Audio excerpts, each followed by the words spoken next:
नमस्कार दोस्तों, स्वागत है आपका आज के हमारे वीडियो में। आज की इस वीडियो में हम बात करने वाले हैं, यदि आप जो है MSc nursing, BSc nursing, post BSc nursing या फिर डिप्लोमा इन साइकेट्रिक नर्सिंग वाले स्टूडेंट हैं, तो आप सभी को पता होगा, मैंने पिछले वीडियो में बताया था कि आपका काउंसलिंग जो है वो अब स्टार्ट होने वाला है। आपकी डेट जो है वो जारी हो चुकी है और कितना फीस आपका लगने वाला है पिछले वीडियो में सारा कुछ मैंने आपको बताया था।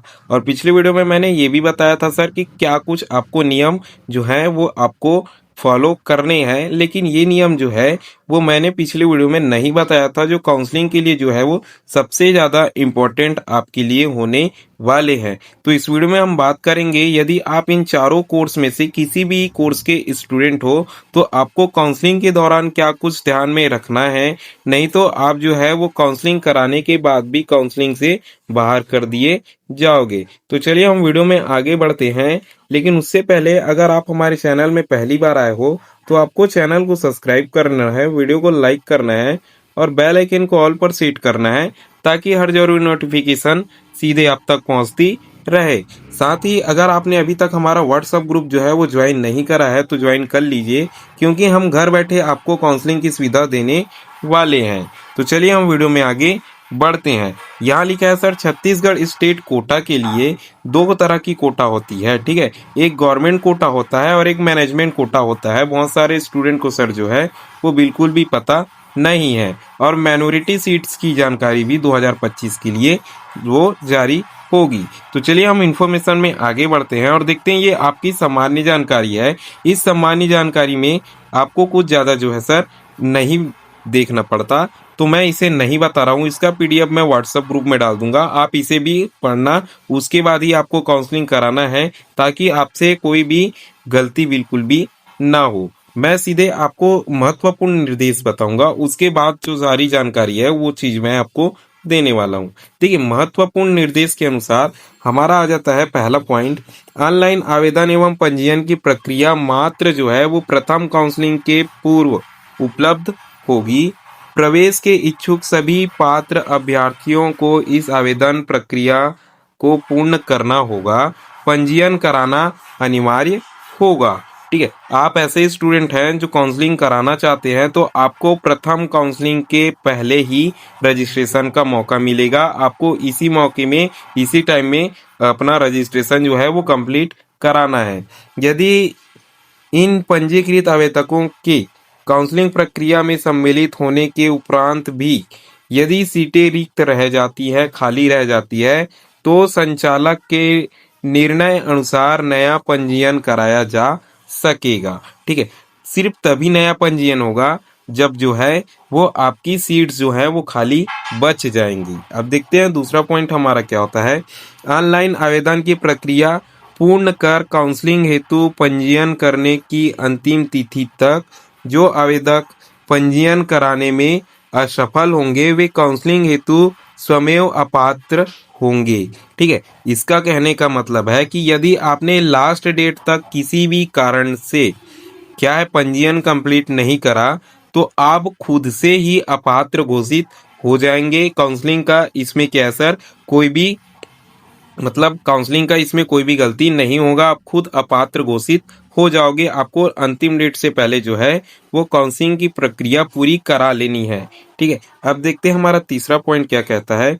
आवेदन पंजीयन के समय, ठीक है, आवेदन पंजीयन के समय आवश्यक दस्तावेज जैसे स्थायी जाति प्रमाण पत्र, दिव्यांग, सैनिक, स्वतंत्रता सेनानी, ओबीसी, गैर क्रीमी लेयर प्रमाण पत्र, निवास प्रमाण पत्र, देखिए ये जो है सर वो इम्पोर्टेंट डॉक्यूमेंट है, इसको आपको ध्यान में रखना है, ठीक है। साथ में 10वीं की अंक सूची, जन्म प्रमाण पत्र, 12वीं की अंक सूची, स्थानांतरण प्रमाण पत्र, माइग्रेशन प्रमाण पत्र आदि को आपको इन पूरे डॉक्यूमेंट्स को जो है वो तैयार रखना है, ठीक है। ये हमारा तीसरा पॉइंट हो गया। अब देखते हैं हम चौथा पॉइंट, शारीरिक रूप से विकलांग अभ्यर्थी के लिए आरक्षित सीट के कैसर विरुद्ध प्रवेश का दावा करने वाले अभ्यर्थी द्वारा काउंसलिंग के समय आवंटन से पूर्व स्क्रूटनी से या स्क्रूटनी में राज्य मेडिकल बोर्ड द्वारा जारी वैध प्रमाण पत्र ही मान्य किया जाएगा।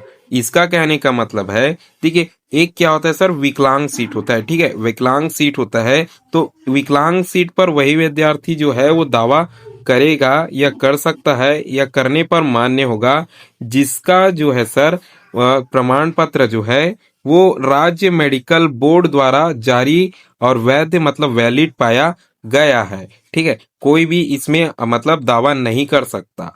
तो आपका अगर किसी भी श्रेणी से आते हो, विकलांग श्रेणी से, तो आपको श्योर कर लेना है कि राज्य मेडिकल बोर्ड द्वारा जो है वो आपका सर्टिफिकेट जो है वो मान्य है।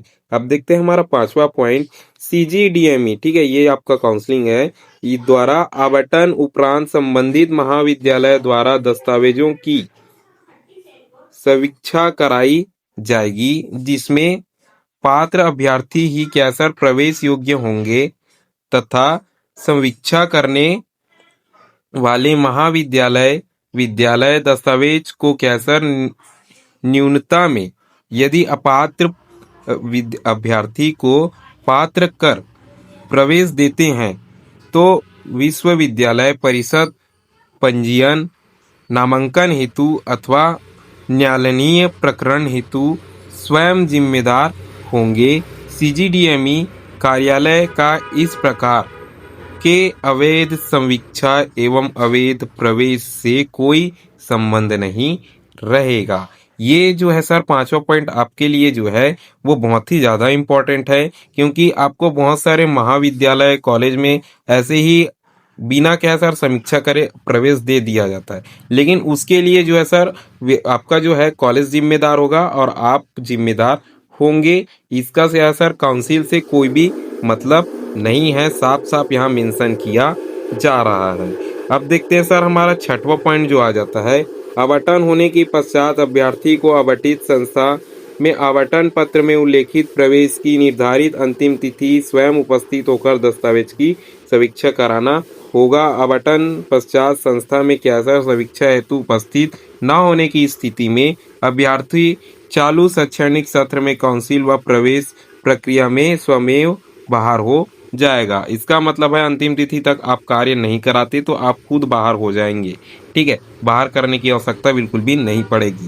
शासकीय नर्सिंग महाविद्यालय विद्यालय में प्रवेश लेना अनिवार्य होगा, किंतु निजी नर्सिंग महाविद्यालय विद्यालय में प्रवेश लेना अनिवार्य नहीं होगा, अपितु सभी आवंटित अभ्यर्थी को समीक्षा कराना होगा तथा समीक्षा में पात्र होना अनिवार्य है। तथापि आवंटन शासकीय नर्सिंग महाविद्यालय विद्यालय में प्रवेश न लेने वाले अभ्यर्थी काउंसलिंग की प्रक्रिया से बाहर हो जाएंगे। आठवां नंबर हमारा आता है, दस्तावेज की समीक्षा में अर्हता होने पर अभ्यर्थी आवंटित शासकीय नर्सिंग संस्था में प्रवेश लेकर काउंसलिंग प्रक्रिया में बने रहने का विकल्प दे सकते हैं, जबकि शासकीय नर्सिंग महाविद्यालय या फिर विद्यालय में अतिरिक्त आवंटित निजी नर्सिंग महाविद्यालय विद्यालय तथा समीक्षा में पात्र अभ्यर्थी बिना संस्था प्रवेश लिए द्वितीय काउंसलिंग में बने रहने का विकल्प दे सकते हैं। ठीक है, तो अब देखिए हमारा 9वां और 10वां पॉइंट आ जाता है, काउंसलिंग या आवंटन प्रक्रिया की किसी भी चरण में समान विषय समान संस्था की सीट अभ्यर्थी को एक बार आवंटित होने के पश्चात पुनः दोबारा समान विषय एवं समान संस्था की सीट जो है वो आवंटित नहीं की जाएगी। इसका मतलब है कि सर एक कॉलेज में सिर्फ आपका नाम जो है वो एक बार आएगा। अब देखिए 10वां नंबर, छत्तीसगढ़ नर्सिंग पाठ्यक्रम प्रवेश नियम 2019 के अनुसार राज्य शासन के अधीन शासकीय नर्सिंग पाठ्यक्रम में प्रवेश लेने वाले अभ्यर्थी हेतु बंध पत्र, ठीक है, बंध पत्र मतलब होता है बॉन्ड, ठीक है, एवं प्रवेश की निर्धारित अंतिम तिथि पश्चात नर्सिंग पाठ्यक्रम के मध्य अवधि में सीट परित्याग करने हेतु अर्थदंड बंध पत्र लागू होंगे। ठीक है, इसका मतलब है यदि आप जो है बीच में क्या सर नर्सिंग नहीं करना चाहते, छोड़ना चाहते हैं, तो उसके लिए आपका जो है वो बंध पत्र बनाया गया है, बॉन्ड पत्र बनाया गया है, जिसमें कुछ रूल्स आपके बताए गए हैं, उन रूल्स आपके ऊपर लागू होंगे। तो ये हमारा था सर, एक हमारा क्या था सर, ये हमारा बहुत ही इम्पोर्टेंट जानकारी थी, नोटिस था या फिर आप समझ लो रूल था जो आपको फॉलो करना होगा, तभी आपको काउंसलिंग प्रक्रिया में बने रहोगे, नहीं तो बाहर कर दिया जाएगा। आज के वीडियो में केवल इतना ही, लेकिन हम अगले वीडियो में जो है सर प्रथम चरण की काउंसलिंग का सारा नियम जो है वो बताने वाले हैं, ताकि आपको काउंसलिंग कराने में कोई दिक्कत ना हो। तो अगली वीडियो में बने रहने के लिए हमारे चैनल को अभी क्या है सब्सक्राइब कर लो, वीडियो को लाइक कर लो, बेल आइकन को ऑल पर सेट कर दो, ताकि हर जरूर नोटिफिकेशन जो है वो सीधे आप तक पहुंचती रहे। साथ ही व्हाट्सअप क्या है सर ज्वाइन कर लेना, ताकि घर बैठे काउंसलिंग की सुविधा मिल सके और आप आराम से काउंसलिंग करा सको। क्योंकि सारे नियम जो है सर वो आपको काउंसलिंग में भाग लेने से पहले जानने बहुत ही आवश्यक हैं। यदि आपने भाग ले लिया, गलत तरीके से काउंसलिंग करा लिया, तो आप खुद ही, मैंने ऊपर आपको बताया नियम में कि आप जो है वो खुद ही बाहर हो जाओगे काउंसलिंग के, किसी को करने की आवश्यकता बिल्कुल भी नहीं रहेगी। आज के वीडियो में केवल इतना ही। वीडियो में अंत तक बने रहने के लिए धन्यवाद।